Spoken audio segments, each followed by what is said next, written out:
different equipment that we have to get for the vehicle, so that's all I have. All right, thanks, Darren. Fire EMS, Jake? We'll get something figured out for later. Thank you. So, like I said, my weekly report, I worked quite a bit on Excel last week with getting the numbers ready for tonight. I also, for the Fond du Lac County EOC, the PPE distribution task force, I made a spreadsheet for the county to, based off the percent of call volume that each entity runs from fire EMS and then down to police, and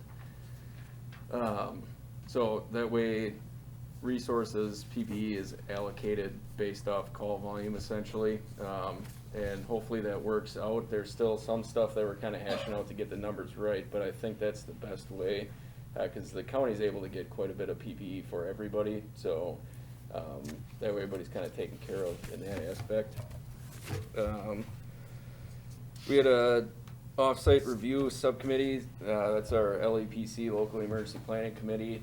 We meet typically quarterly, but it's kind of meeting dependent on how many site reviews we do. So that's a off-site review of a facility like Sunbelt or Northern Battery where they have storage of hazardous materials, and then we make sure that their plans, not only their emergency preparedness, but our emergency preparedness is where it should be. So we met for maybe an hour or so. And I also handed out the 2020 incident list. So I kind of took one out of Chief Pausch's back pocket with what he hands out. And it kind of outlines our fire incidents are based off of a NIFRS code that we put into our report. And it pops up and generates a type of call that we respond to. So that's every single type of call that we've responded to so far this year. And then I took some data from the Excel sheet that I previously used and handed it out. That includes the average members per call and then the average en route time. And then there's also the data for our EMS service as well. So far this year, combined total is 646 runs for our service. That is all I have. Thanks, Jake. Public Works, Darren?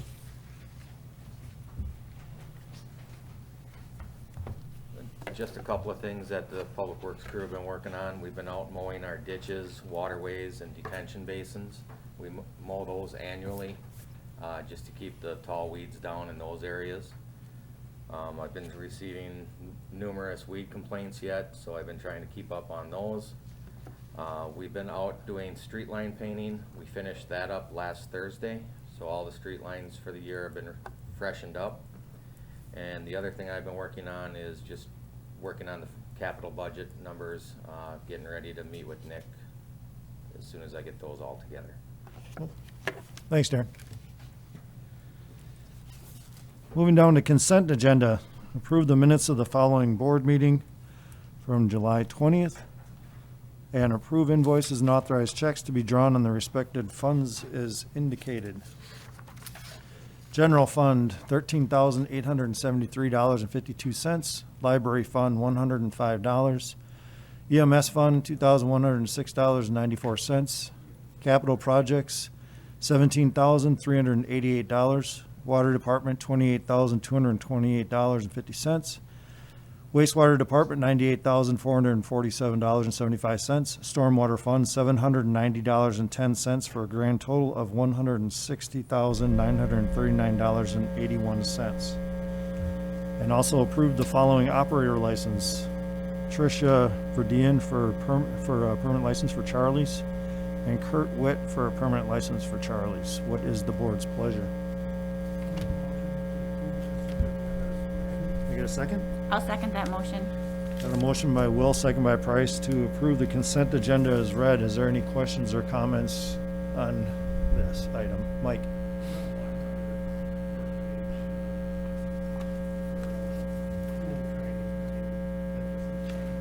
Yep. Yeah, it was all of our pool lifeguard, most, if not all of our pool lifeguards. It's one of those things that if you let it lapse, it's a renewal, so Lori organized that while the pool was filled anyways because we had to because of the plastering, so she organized that and took care of the training that needed to be done. Chuck, did you have something? It's the same question. Oh, okay. All right, seeing no other flags up, all in favor, say aye. Aye. Opposed? None. All right, moving down to administrative discussion and updates on COVID-19 and village operations. Nick? I kind of covered that in my weekly report. Obviously, there's a face covering requirement now, so we're implementing that with our buildings facilities. Like I mentioned, some of the departments have their own policies to follow, but as a general rule, all employees have to wear it when they're working and when they're near somebody. I mean, you are allowed to take it off if you're in your office by yourself or outdoors by yourself, so just kind of, everybody's getting used to that, and it went well today, so, I mean, we'll see, but other than that, the building's still open to the public. Absentee voting is going on right now, and then, of course, we have the election coming up next Tuesday. There's a small election, we're expecting a smaller turnout than normal next Tuesday. And then the large one in November, and that's, we hear rumors all the time of that, being more by mail or more absentee, so we're not sure what's going to happen. However, we are probably assured that it will be a very large turnout, so we're getting prepped for that. I have a question. Is that, go ahead. For absentee ballot, do you have to have it mailed in, like, does it have to be postmarked the date of the election, or do you have to get it by the date of the election? It has to be received during that time that the election is still open. If we receive it by 8 p.m., Okay. You can drop it off there, you can turn it in here, you can take Okay. it can be mailed in. Those, I won't answer that with 100% certainty, because those rules changed a little bit for the last one because of the timing and when people were getting the absentee ballots. So as of right now, on a normal election, it's due by 8 p.m. by close, basically. So. Okay, so you have to mail it a little bit before to give it Yep, time we have to get receive it here. but like I said, I mean, I can double check that and get back to you, because that is questionable. Last time, they kind of changed that in the 11th hour of when we could receive them by. Okay, thank you. Yep. So Nick, I don't know if I ever asked you this, but does it have to be postmarked, or can you drop it off in the? You can drop it off, you can walk over into the community center that day and turn it in if you want. But can you put it in that night drop? Yes, but You we can't. put up signs the last time, basically after 4:30 p.m. If that's the day of the election, nobody's checking it after 4:30 p.m. Gotcha. Okay. And then do you have any idea when you might hear how this election is going to be run? Nobody knows. Nobody knows. Changes daily. That's fun. All righty. Thank you. Any questions for Nick on the COVID-19 stuff? All right.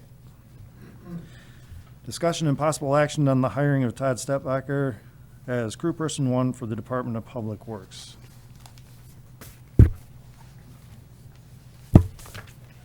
Darren.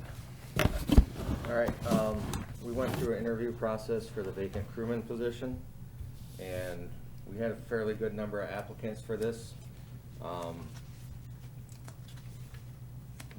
Three-person board sat down and did the interview, and we came with the conclusion that Todd Stepbacher would be the best fit for our crew, with what he brings to the table with some of his past history. So it's my recommendation that we hire Todd Stepbacher to the crew person 1 position. All right. Does anybody have any questions or anything? Nick? I just want to make a comment. I want the board to be aware. We do have a nepotism clause. He is the spouse of Tammy, who works in our front office. Our nepotism clause in our village personnel policy or employee handbook says employees of the same immediate family cannot work in the same department for the village without the administrator and the village board's approval. In this case, I would say they're not working in the same department. However, one could maybe construe that, but I'm good with it, and as long as the village board is good with it. I did want you to be aware of that, though. So. Does anybody, Mike? One quick question, when are you gonna start? August 10th. August 10th. August 10th, you said? It's not on there. Yeah. Okay. Awesome. Okay. Anybody else have any questions or comments on this item? All right, can I get a motion? Was the board's pleasure on this item? I'll make a motion of hiring Todd Stepbacher as crewman 1 for the Public Works Department. I got a second? I'll second. Got a motion by Horning, second by Duffy to approve the hiring of Todd Stepbacher. Any other questions or comments on this item? Seeing none, all in favor say aye. Aye. Opposed? None. All right, item number 3, discussion and review of ambulance services. And let's take a quick 30-second chance. I think what we'll do, Jake, is maybe bring the table here and use this area mic. We kind of overlooked the microphone thing here, so I don't think you were gonna reach for the, we could just I'll just use this table. So just step it up.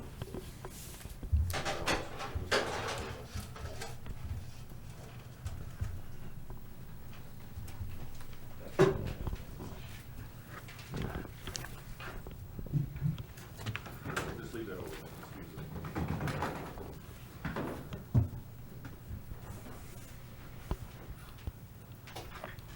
That area might, we should. You want them on the side here? Well, wherever it reaches.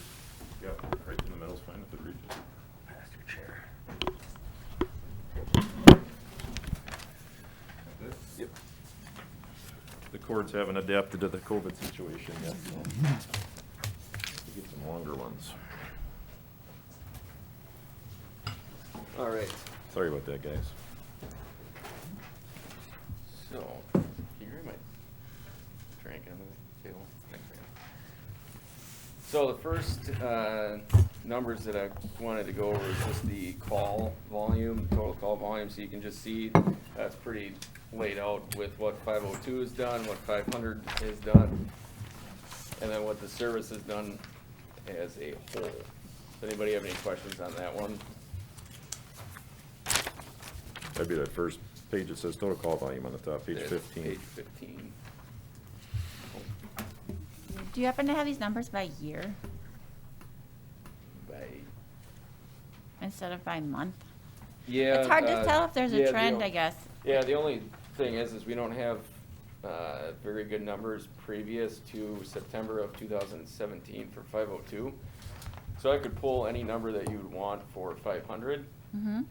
But in order to get a solid picture of where both med units are at, it would be from the start of January of 18. Yeah, I mean, That makes sense. I think that's okay, but I guess I have a hard time, I mean, it looks visually like it is going up, but I guess it is kind of hard to tell Yeah. which direction it's going, just because it jigs around so much. Yeah, We can provide that. yeah, that's, oh, take it out. Alright, We perfect. kinda got that one, which is that, Yeah, kind of. that's the revenue, right? Yep. It's again, it's by month again. It does have sort of an upward slope, right? You added like a, Yeah, we'll, trend we'll, line. we'll get to that. Yeah. But I will provide those numbers, that we kinda see from 2010 essentially until now, what our Yeah. call volume is done. even if we did it by quarter or maybe every 6 months, might be a little bit Okay, easier to tell. yep. Yeah, the more information and data we can collect on 502, the easier it'll be able to, do that. Mhm. But with such a small group of numbers, it's kind of challenging. So I will move on to ambulance number 502, revenue versus expenses, page number 16. So like I said with the call volume, we didn't have LifeQuest start tracking until later on in 2017. So Nick and I thought it'd be best to run January 18 through now. So you can kind of see what it's done. The first couple of months there in 18 were challenging, and it still was in that process of we need to train people and hire more people, and so there were a lot of expenses. And the revenues fluctuate quite a bit, but are consistently in most months around the $7,000 to $8,000 mark. So the higher months are due to overtime, or if we have a new staff member that's training, all of our training for 502 gets put right into that as well. So it's a combination of those couple numbers that make up our total expenses. So you can see bottom line, over the last 2.5 years roughly, it has had a slight deficit, but if you do combine per se, November of last year. Pretty much through this entire year, there was a significant gap in expenses and revenue, which made quite a bit of money. So once we hit COVID, it kind of hurt us a little bit in the call volume area, which you can see in the previous sheet. So that has trended upwards since, I'd say, middle of May, early June. And it continues to go up. Last month, July, we ran the most calls 502 has had so far, so. Question? Yeah, Oh, Jake, Tom. just looking at the numbers and the revenue and expense, and looking at the audit that we had, it showed at the end of 2019 that the ambulance fund Yep. was in the hole $229,782. Yep. Now, looking at that, what do you attribute that to? I mean, here's a portion of it. That's a significant number you're looking at, and this was for 19, so what you have on 19 by years, is indication, what do you attribute that deficit to? Because a year prior, where's that number? In 2018, that was a total between the two. There's 2 years that they combined. In 2018, it was $170,427 deficit in the EMS fund. Then in 2019, which was better, it was $59,355, meaning that the revenue was picking up. It wasn't such a big deficit. What are you attributing to that number, and how do you see that moving forward? So once we get into our Yeah, next two sheets, I guess, would be the best way to And John, just kind to, of go over. And I think a big thing with our audit is they have the ability to put in, so we have accounts receivable out there, and there's a pretty healthy number that sits out there that we're able to still collect on. And there's also not, and that would be considered phase 2 and phase 3. And that's not really in this, because it's not quote-unquote guaranteed money. So the difference would, one, probably be call volume and why the revenues are lower than, and also the expenses, obviously. So projecting out what 502 is gonna cost, and then the startup costs that kind of came along with that, and then as well as in the beginning of 2017, adding an additional 2 full-time people to, which one was my position, and then the other one was Captain Westby's position, to solidify the staffing for 500. So, I guess and I all think we'll those get into numbers- that a little bit more when we get to the next couple Okay. pages here, John, but just, that's a good point, though, if you kind of just keep that in your mind, that 13,190 is an approximate loss for 502 for the two and a half years, okay? So out of that 200 and, what was that number? 229. 229,236. Out of 229,000, one could surmise that 13,190 is from 502. However, that's not going to be exact, because the numbers we're looking at, like Jake mentioned, we're pulling numbers from billing data and call volume data and our budget data. The audit numbers take into consideration a few other things that we're not able to really put into these documents, because it's auditors' work, you know, it's stuff that's sitting out there for revenue. However, we do trend the same, and we are pretty close, but it's not gonna be exact. We could never match exactly what the audit shows, but pretty close. Would you say the audit's a good indication, because they're taking numbers, they're the independent Yep. ones coming in and Abs- taking numbers from all over Yep. and letting us know, here, this is the financial situation not Yeah. only of any department, but the village as a whole. It takes those numbers in consideration. Obviously, they've been doing this a long time, Baker Yep. Tilly. I would say the audit is way more accurate than our numbers. I'm Okay. not disqualifying their numbers. What I'm saying is the numbers that the data we're able to gather from our books, we can't take into consideration all those things. Now, we're very close, and if you look at, when we get to the end here, that, Sure. if you remember that 230, 229, Mm-hmm. our total is slightly less than that, but it trends the same, the annual trends are the same. The total amount is not exact, because we're using a little bit different data set, but very close. Okay. I have a question. Oh, Ann. So when we look at that audited data, you budget it to be zero, right? Your income and your expenses are zero? No. Because there's a fund, I mean, is that the fund balance that you're using? I mean, So- is that the same as this? It previously was budgeted to be 0, and Nick and I don't know how many times we've met to do this budget, but came up with the conclusion that the last 2 years, it's been actually budgeted as a deficit.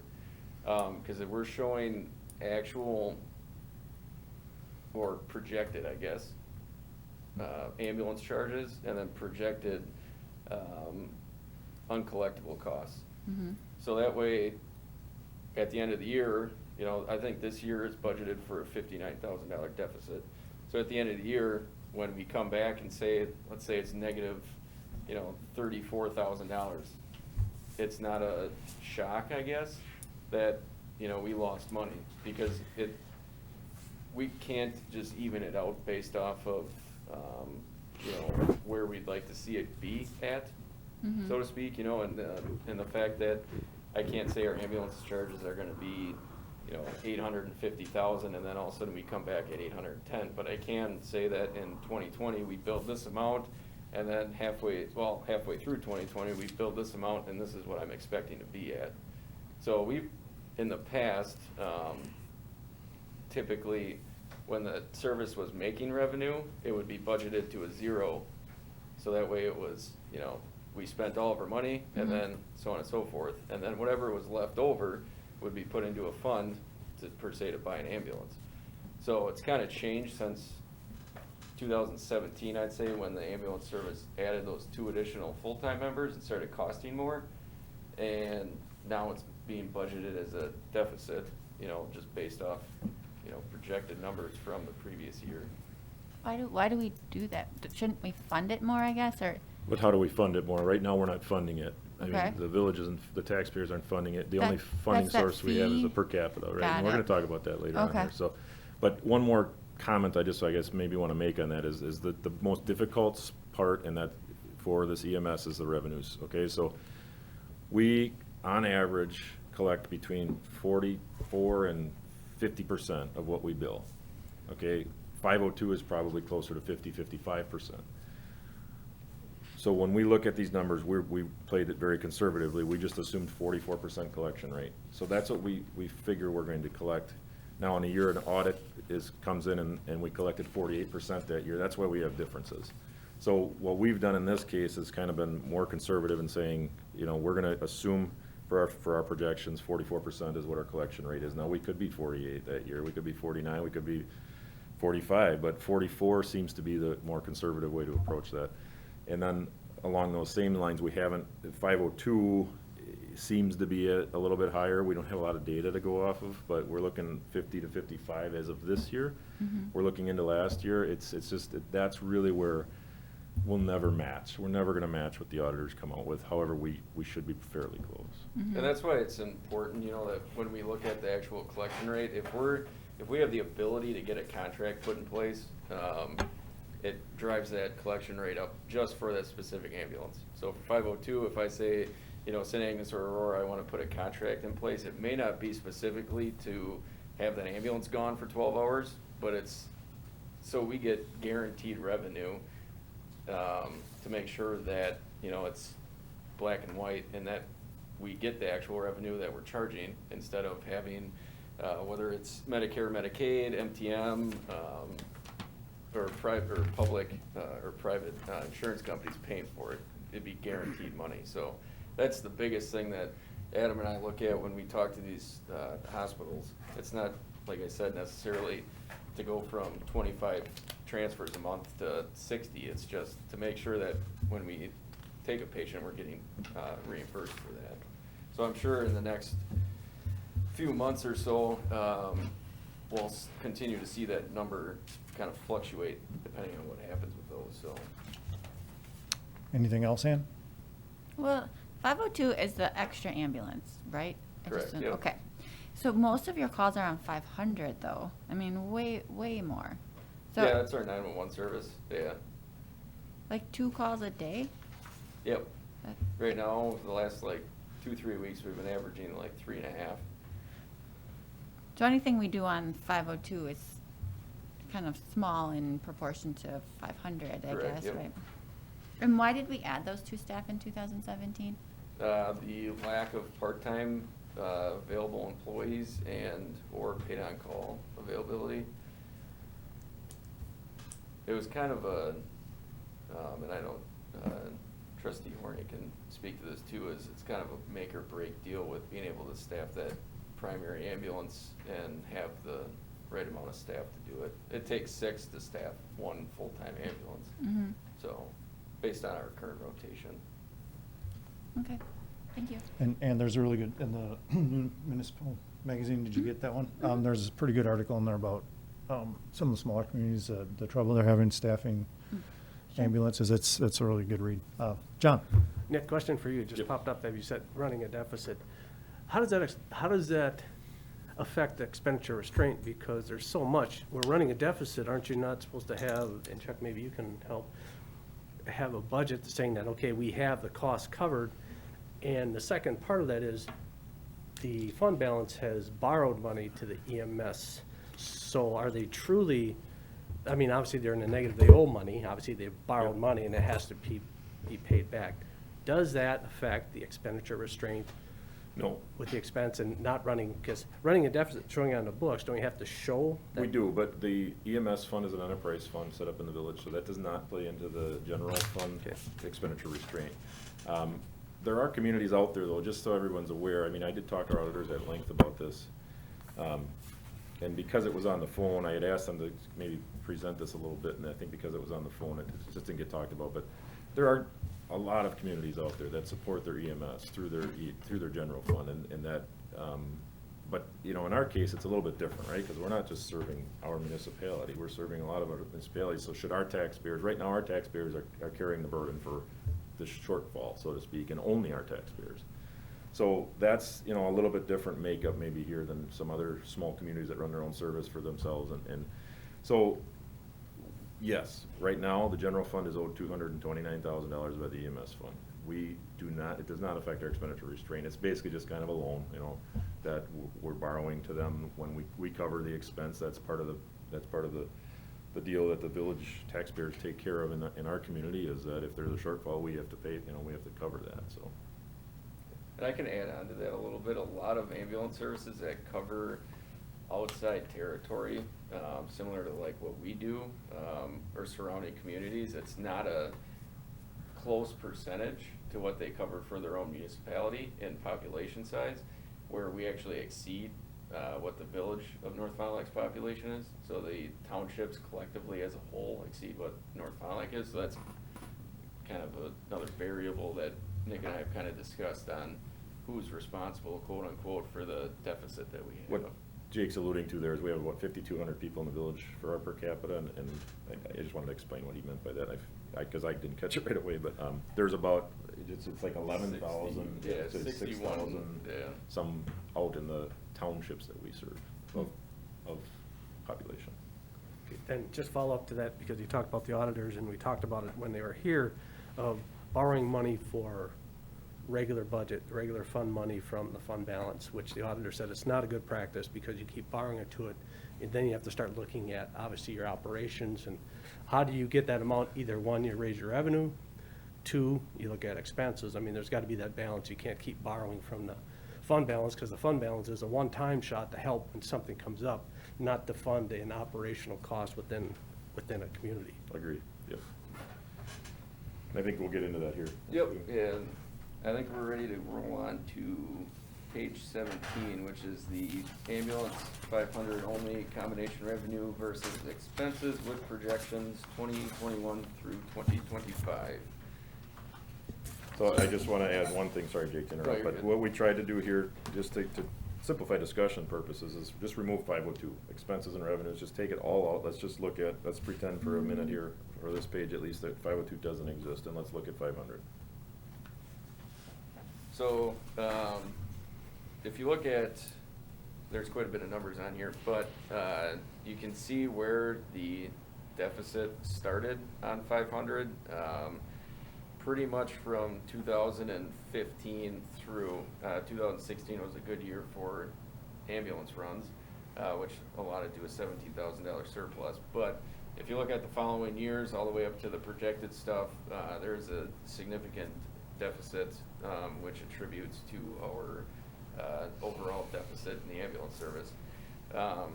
You also, Nick and I decided that the billing revenue was going to essentially stay quote-unquote stagnant for the following 5 years, so that number could fluctuate. You know, it's not gonna be a huge amount, but it definitely, you know, we're within, my projected numbers for 2020 is within $600 of 2019, so I think we're kind of in a good spot with where we're at in our charges and where we're at in our uncollectible budget, budgetary wise. If you look at the per capita, you can kind of see the line of taxes that we've taken in. The other thing that these numbers reflect is we get subsidies from the state, from the county, if we apply for any EMS grants, and all of those are in here. That's why there's cents essentially, because otherwise it would just be a direct dollar amount. So those numbers are also in here to show the true tax revenue that we receive each year. So one thing that really stands out on this graph, I mean, I've stared at it a lot longer, I realize, than you have, but if you look at which would be the black line that says tax revenue, and you look at that line from, say, 2012 to 2016, it's relatively flat, right? I mean, there's hardly any increase there, but then you go above that and you look at that red line, and you see that in 2016 to 17, it jumped by $100,000, and that was what Jake talked about earlier, added 2 full-time people to the ambulance service to cover the full-time shift, because they were struggling so much to keep that ambulance having the shifts covered. I mean, to the point that at that time they were having trouble staffing it where it was not even available. So there was obviously it was a big problem that needed to be addressed. But as you see, you had a huge increase and what kind of masked that, Jake said it earlier too, is they had a really good year in 2016. So for a year it kind of masked it, and it looked like, okay, this is going to work, and then all of a sudden you see the reality set in of maybe that wasn't such a good year, and there's just that shortfall, and it's due to increasing in expenses and no increase in revenues. I mean, it's a very, very obvious thing when you start looking at this graph. And if you take a $20 per capita, and each year our budget roughly fluctuates 1.5% based off of insurance and full-time wages, part-time wages, especially with 2% increases every year. So overall, we see typically a 1.5% increase. You know, and if you take where we started at our per capita at, and then adding the additional staff, and then not really accounting for that or the budget increases over the years, it really, you know, takes a hit on 500 itself in the revenues versus expenses.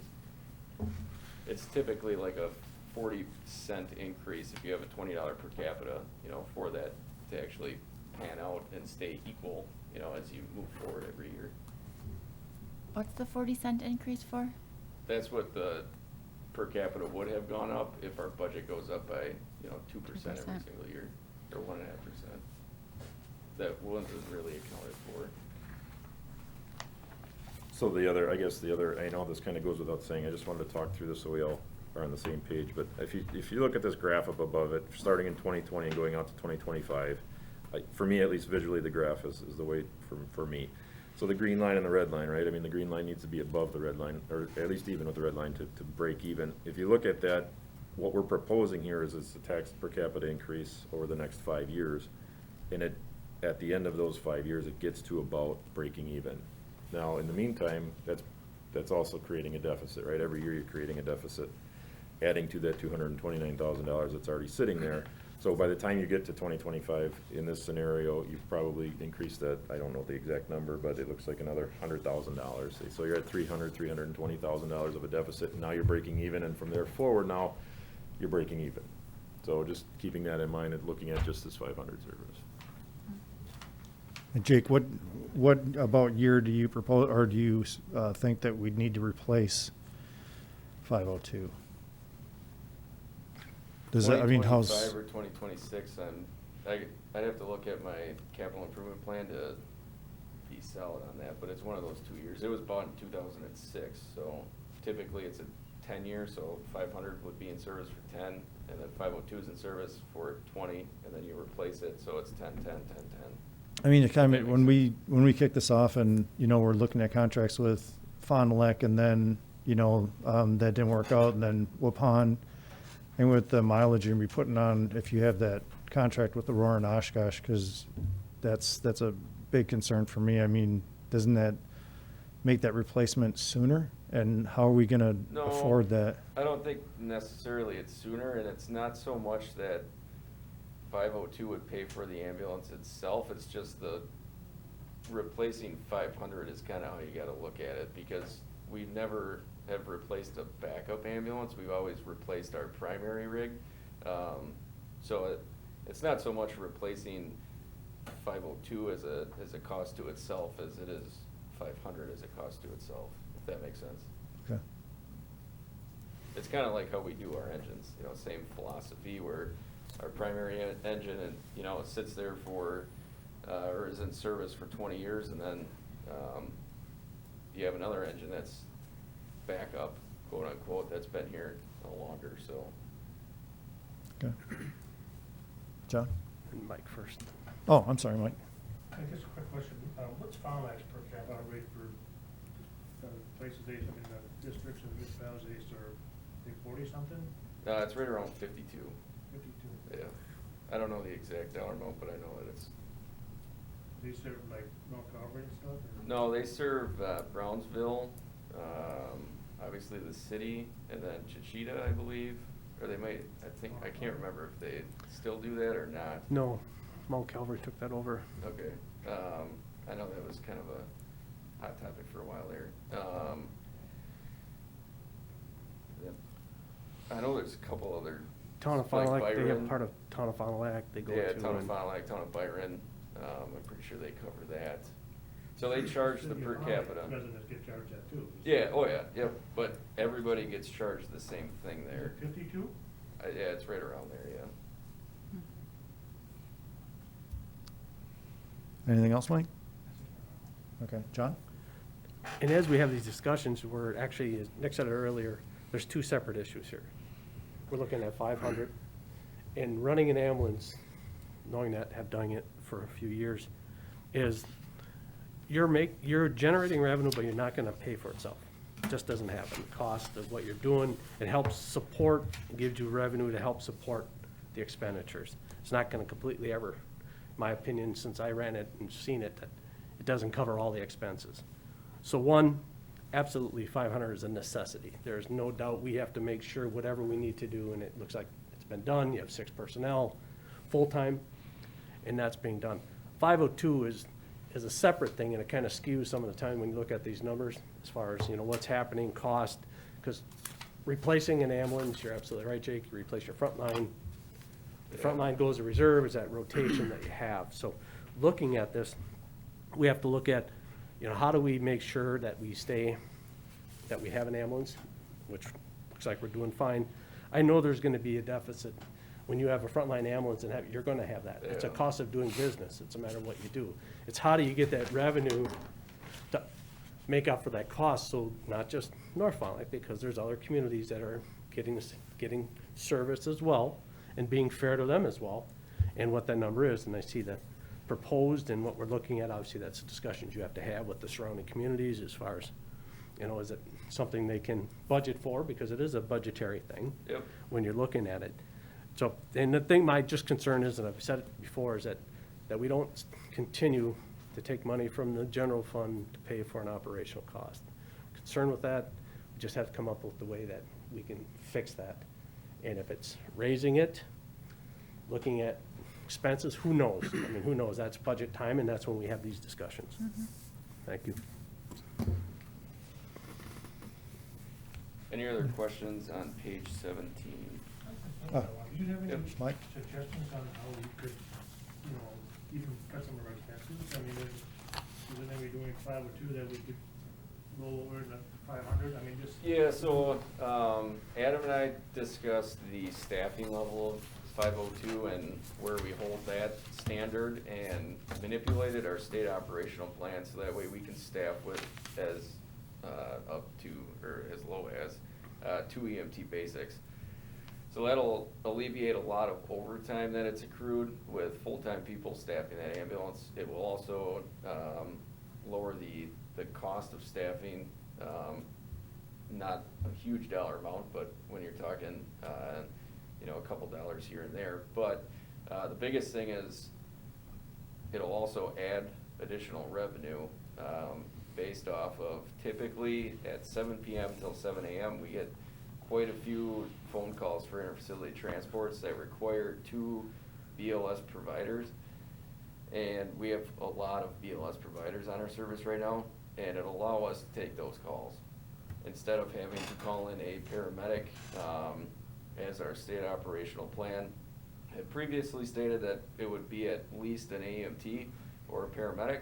Now we can have the 2 EMTs come in and take that transport. So we kind of manipulated it in that aspect to make sure that we can take more calls, and as well as trying to alleviate the overtime that, you know, you can see the outliers in that first page that caused some issues in the past.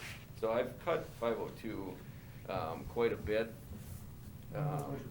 When you started this, or are starting it, when did you start this new practice? Last week, Monday. Yeah. Yeah, Adam does all of our state operational plans with Mark Mandler at DHS, so it was actually a pretty quick process. You know, it turned around pretty quick, and I think it'll help us Just out. follow up.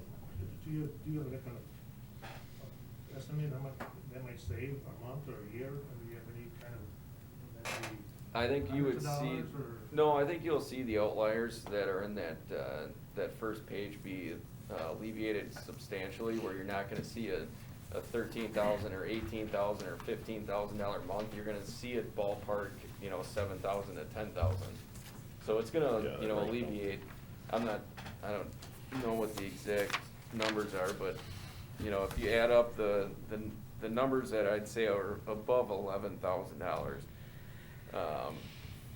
if you add those up, it'll take them away, and then, you know, you potentially could see a revenue out of the ambulance service rather than a deficit. So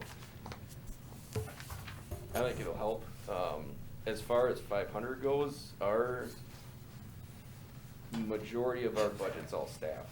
You know, I have cut pretty much everything else out of the budget. We need materials, fuel, and staff. Everything else is, you know, we have required trainings. The state of Wisconsin switched from a 2-year refresher to a 3-year refresher now. So it kind of, you know, lets us lengthen that out and do our training over, you know, an extra 12 months, which may alleviate some costs, but it's kind of up in the air yet. But I think we've cut a majority of what we could cut out of our budget to try to eliminate the expenses that we don't necessarily need. Anything else, Mike? I guess that's a question, but that, refresh memory, is half of your salary come out of EMS and half out of fire? 20% Fire. fire and 80% EMS. Okay. John?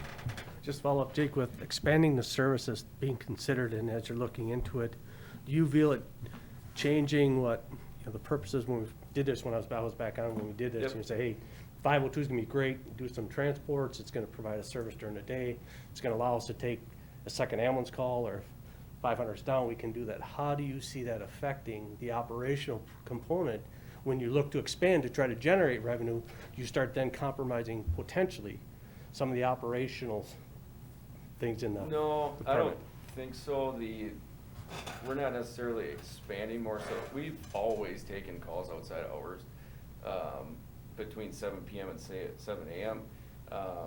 And if we can take the call, we can take it, if the staff calls in, or vice versa if they do not. So I don't think in that aspect there's a huge increase in what our costs are, expenses are, if we're taking additional calls, just based off of what we see as a collection rate off 502.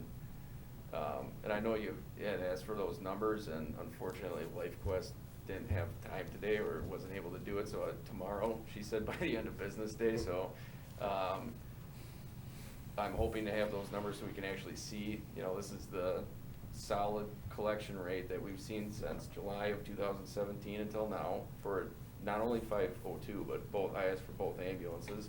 And that way we have a solidified percentage that I can say this is what it's making. But like Administrator Leonard had said, it's roughly the 46 to 50% that. Just a point of clarification. Yep. You said the transports you call in from 7 PM to 7 AM.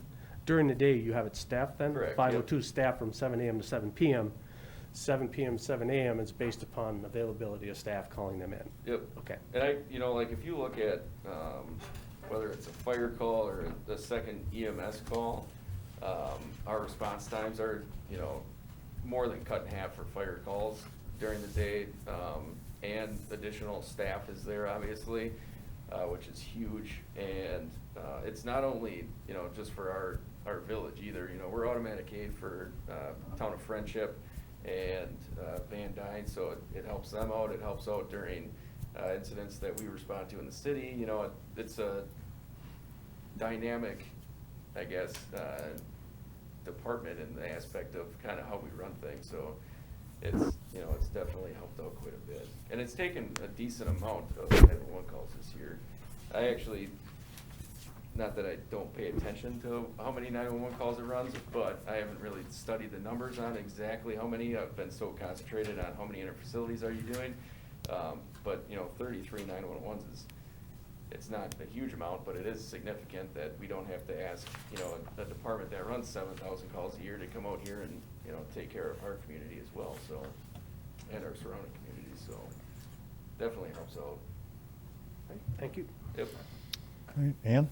What was the jump in revenue between 18 and 19? It was 197 in 18, the billing revenue, and then it Yep, went up that to was a 38. change in charges. So we changed our charges in, September, I wanna say, of 18, and then we also changed them December of 19. So I think that's the biggest part. The other part is the call volume. Let me get back to this here. Which unfortunately, If you had it summarized by year, it'd be easier to see, wouldn't it, Ann? unfortunately, I don't have that number.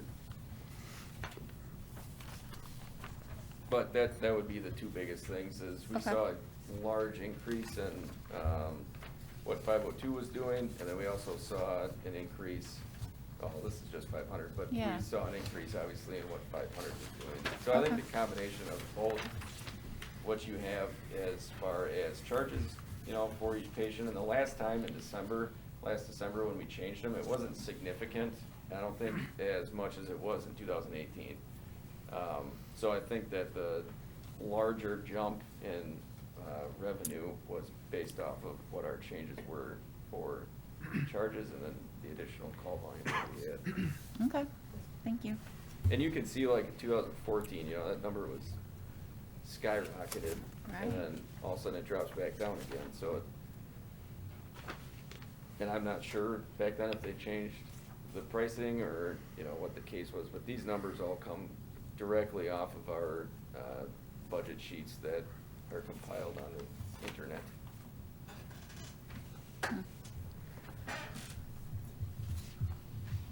Any other questions on 17? As we move down to 18.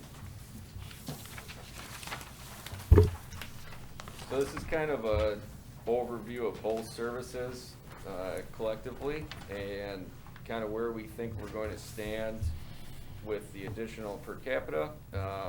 Again, we kind of remain both revenues for 500 and 502 being flatlined essentially, saying that they're not going to make any more.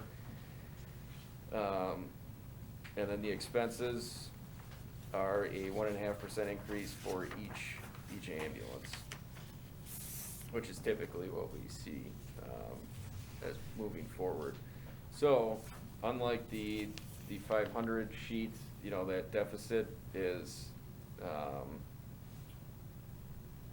it disappears quickly. And these numbers are pretty similar to where I'm projecting us to be at end of year this year. And that's, obviously the goal is to get this to a point where it's adding additional revenue so we can not only pay off our debt, but then we can also save money for additional equipment. So as you kind of see a significant difference in the net revenue, those numbers from 2017 to 2020 are they're similar to what the actual deficit is. And like we've said, we're not gonna get that number nailed in to a T just based off what the auditors are giving us and telling us. But they're very similar, and I can foresee that, you know, the trend should continue the direction that it's going. And I think that you can see that 502 kind of in the mix, it's not gonna, tomorrow it's not gonna wipe all of our debt away. You know, we're not gonna have $219,000 sitting there, but it's gonna help alleviate the debt along with raising that per capita, to get us to that point where, you know, the debt doesn't fall on the village's shoulders every year. And this is, I truly believe the revenue aspect of it is conservative. You know, 502 is, as you can see, gone from 24 to 86 to 140, and that's, you know, as of June 31st, or June 30th, sorry. And so the call volume in March and April for both ambulances was cut because of COVID. So those numbers could expand further this year yet. We don't really know. I know that our call volume is significantly higher the last, what would you say, 2 months than it normally is. Both avenues, both 500 and 502, so it's hard to put the nail on the coffin and say this is, you know, we're gonna make more money and more money. So I think that's why it was a good decision to keep those numbers the same, so it doesn't project false hope that we're gonna make a lot of revenue. But, you know, if the trend goes up and we see additional revenue coming in, that'll alleviate the per capita raises potentially, depending on what we kind of see moving forward, so. I just want to emphasize before questions, emphasize a couple of things with this. First of all, Jake mentioned that the 140 for 502 transport was as of June 30th. That what he did is doubled it. It was at 70,000. So doubled that to get to the 140. It's not currently at 140. I just want to make sure everybody caught that.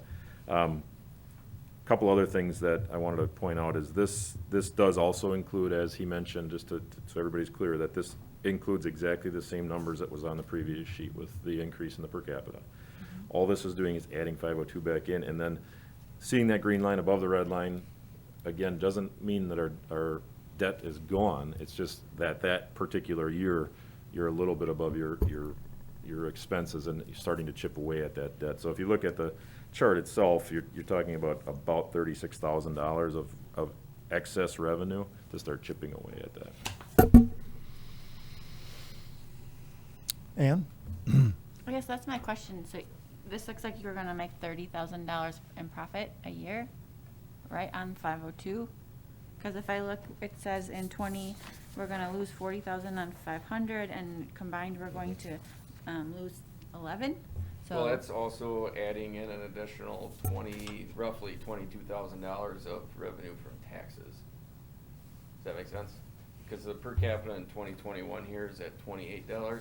No, I'm just looking at FY20. If I look at FY20 by itself, we're gonna lose $40,000 for ambulance 500. Right, that's Okay, page yep, 17. yep. And then page 18 says we're gonna only lose 11. Yep. So that means we're gonna make $30,000 off of 502? Yeah, it's right on the Not- same page, and it's like 26, 28, 20. Yeah, it's, Does that make sense? I guess if I look at how much you've spent so far, I mean, you said we're gonna spend 109, but it looks like, I guess, where do you? There's It looks like we're also- spending 66 so far this year, and I guess that doesn't really trend. yeah, there's also a different of expenses too in this, that the ambulance may not reach the full expenses of the year. Okay. Does that make sense? I mean, I'm trying to find, like, I don't know, there's not a slide like this for 502, right? All I have is No. this sheet of paper, so I just tried to add together January through June. And I believe I get 66, and so that doubled as 132, which doesn't really, I mean, do you expect to spend less money on 502 for the rest of the year, like on average? Or, I did notice that March was super high, so almost double. Yeah, we had, some injuries, I mean, we had Yeah, I a couple mean, that- people on workers' comp, and we were, yes, but it's also, there's certain expenses, as you know, that aren't equally spent throughout the year, Okay, so to speak, right? Yeah, I mean, like sure. health insurance and things, Sure, sure, there's sure. certain stuff like that, so. That is part of the, maybe that's a theory behind it, but I'm not following what you're looking at, Ann, I guess. Oh, you're adding up the 502 sheet. You're adding Yeah, up the yes. first 6 months of the year. I got you. right, so I got how you said that, because it's 71 and then Dick doubled it, that makes sense to me. Mhm. But I'm just wondering where we get the expense number of this 110,000 or 109,999. Where does that come from? And I guess that's kind of the part I don't That's a understand. projection from where we're, so it's, June,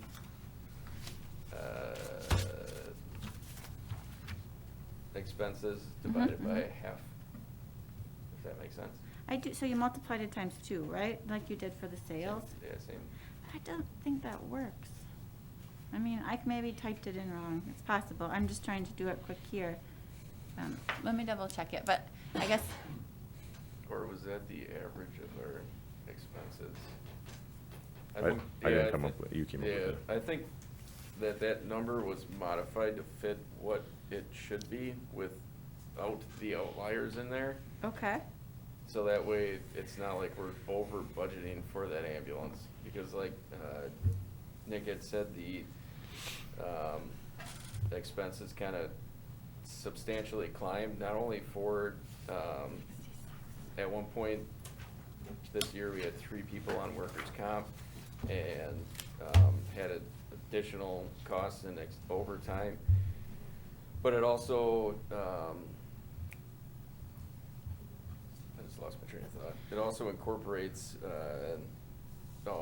expenses related to COVID, so we bought, I have to look at the numbers exactly, but probably $3,000 or $4,000 worth of PPE and so on and so forth, so I mean, those 2 months there are kinda Okay. outliers, quote unquote. I would Yeah. just say that, I mean, I'd have- if you take what you've spent so far minus what you've said you're gonna spend for the year, you're gonna be at about $7,333 per month. I mean, it's not a ton of money or anything. It's probably optimistic $30,000 of profit this year, though I would say just based on kind of, I mean, maybe it's more likely next year if there is no COVID-19, but I would say that seems optimistic, I guess. that- I see what you're saying, Ann, and I would agree with that statement, but if you do, we know that November through February, and you can see it on there, I mean, we got really hammered with some overtime on some stuff because of some injuries, so Mhm. that was definitely not the norm, but you do have to plan for some of that, so. A lot of our overtime, our actual overtime budget looks pretty decent right now. It's just, when you have injuries like that aren't, 2 or 3 weeks, it's, we had 3 injuries that were 3 to, how long was Mike out, 7 months? Yeah, so, I mean, Do we- it's challenging the staff, just Do in we ever general. think about passing then on a call if we have to pull in overtime? I mean, can we decide not to do like this 502 runs if you have to pull someone in for overtime? Could we just say no then? No, not during staffed hours, because our state operational plan states that we staff from 7 AM to 9, or 7 PM, sorry. So do you call people in for overtime just to staff then? Not ideally, but we do. But if there's an injury, you would call people in, Yeah. well, Yeah. regardless of whether there's a call or not, because you have somebody here from 7 AM to 7 PM Correct, every day? yep. Okay. Good question. Mike? I'm gonna go back to 2018 on page 17. It shows that 500 lost $80,000. And then go on to the combined one at 18, 120. So- we lost. Just pause for a second, Mike. 20, that page 17, I had mentioned that Yep. we handed out some new pages because there were some errors. That's the page that had some errors on it. So if you should have a big page that doesn't have a page number on it. Those are the correct numbers. Okay, it still shows an $80,000 loss for 500. Mm-hmm. We go over to page 18, it shows $120,000 loss for combining both measures. So we lost 40,000. No, He needs to be, What is he looking- no. Lost His- $40,000 for, Page 18 should be correct. What are you looking at on was it a 18? big sheet you mean? yeah, Yeah. Well, 18 should have been the same, didn't change. no, It's 97, I think. it's 97. But That's- still. Lost 17. 17,000. Yeah. Which was kind of weird because your call volume was pretty good that year. It wasn't nothing that was kind of averaging the other year, so, all right. So this is the updated one. Yep. Yeah, it's- Yeah. sorry. No, you didn't say that, but I just, like, my other papers marked up, so I just asked. So we lost 17 grand. The call volume was considerable to other years, like, the 18, 19, so it was just funny how the first year of 17, when we brought it up to speed, that's where the expenses were all at, so. I know we had staff, I said we had staff, I'm not sure, that was, most of that staff was 500. 500, Yeah. yep. Yeah. Yeah, and we also transitioned, 2 full-time people out and brought 2 full-time people in, which is pretty costly when it comes to training and making sure that they're all the way up to par with how we operate, so each person, when they get hired, gets, for 502, they get 6 to 8 shifts, depending on their level of competency and experience to train, and each person on 500 typically gets either a 2-week period that they come in every day, or depending on how Adam and I's schedule works, we do comparable hours in 24-hour shifts. So typically it's 160 roughly hours that they get to come in, go through all their training, and so on and so forth. Our call volume's a little higher from like 4 PM until 7 AM, so that's kind of like why we prefer that they stay for 24, so that way they get their hands a little, into the action. I mean, I would like the president to invite the townships to speak. Yep, yeah, I was gonna wait till we're done with our discussion and then invite, see if we had any comments. Did you have anything else, Jake, that you wanted to go over? I don't think so, other than thanking Nick, because him and I spent a lot of time trying to compile these numbers and get them. When we stare at the numbers for so many hours in a single day, it kind of becomes all distorted, and then we think that we're going backwards instead of forward, so other than that, I think we're good to go. All right, with that, do our audience members want to, have any questions or anything on what was presented this evening? Or any comments? Our Friendship doesn't have any questions at this time. Okay. No? I'll pass. Okay. Okay. Does the board want to ask any more questions, Mike? I'm just gonna throw it out there. I think that per capita, I think we were projecting 28. If we look at 29, we gotta start closing this gap. We're looking at, one chart, we're looking at maybe 5 years from now, 2 or 3 years to get to the point where we break even, so we gotta start chipping away at this debt a little bit. Yeah. We at least gotta cover our costs now. So, I want to throw that out there to see if 29 might be a better spot to start. If I can add to that too, I guess we'll have in discussions when we go through the actual budget, kind of be a little bit clearer as our dollar amounts. I start getting more and more information from this year, and be able to project out a little bit further and try to get that bottom line solidified for the year, to be able to present, what our deficit may be for this year, and then also for following years. So I think as we move forward here, and I get July in and August in, we'll kind of be able to see, the exactly where we're gonna be at for the most part, and then see what has to be kind of adjusted and where everything kind of fits in. Cause it's gonna, these numbers may not be 100% true in the aspect of, We know they're not. yeah, well, I mean, the per capita increases, we might hit, $30 and say, well, now we're making money here. Right. So it's, We gotta get to. yeah, it's we just, gotta be even. yeah, oh, yeah, yep, I don't disagree with that, it's just, it's a little bit more time, and then we can hopefully get maybe just keep that open-minded throughout the budget discussion and see where we're at. I know that you'll add 16 grand to the village residents, that Yep. $3, if we Yep. went $3. And that's, yeah, we have to keep that in mind for budgeting purposes, not only for ourselves, as for the other communities involved, and I know we're all aware of that, so yes. All right. Any more discussion on this item? All right. Well, thanks, Jake, for the presentation. Appreciate you and Nick getting this together. So we got a starting point at least for discussion. So we got an idea what's going on here, so we can go into budget with a little bit wider eyes open. So, yeah, thanks, guys, for the presentation. Appreciate it. Thank you, guys. All right.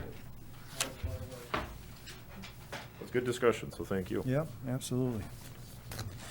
All right, moving down to number 4, discussion and possible action on intergovernmental agreement for the Village of North Fond du Lac to provide municipal court services to the listed municipalities. Yeah, as we Thanks for coming. Thank you. Have a good night. Thanks for coming, guys. If you recall, we discussed the ordinance last week, first reading. This goes along with that, just a intergovernmental agreement for the court. I had mentioned last week, everybody's has to be the same, all communities involved, so this is just, if it looks familiar, this is probably about the 4th time we've done this. So, just approving of that tonight. All right. Anybody have any questions for Nick on this item? All right. What's the board's pleasure?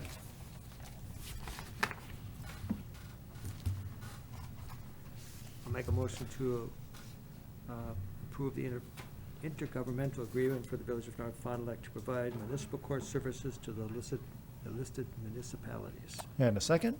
I'll second that motion. Got a motion by Horning, second by Price to approve the intergovernmental agreement for the Village of North Fond du Lac for the municipal court. Any other questions or comments on this item? Seeing none, all in favor, say aye. Aye. Opposed? None. You didn't need a No, Oh, you didn't? Oh, I'm sorry. no, Ordinances. next one. Yeah, gotcha. All right, ordinances discussion and possible action on ordinance 2020-6 and ordinance revising section 1.05 of the North Fond du Lac Municipal Code regarding Lakeside Municipal Court.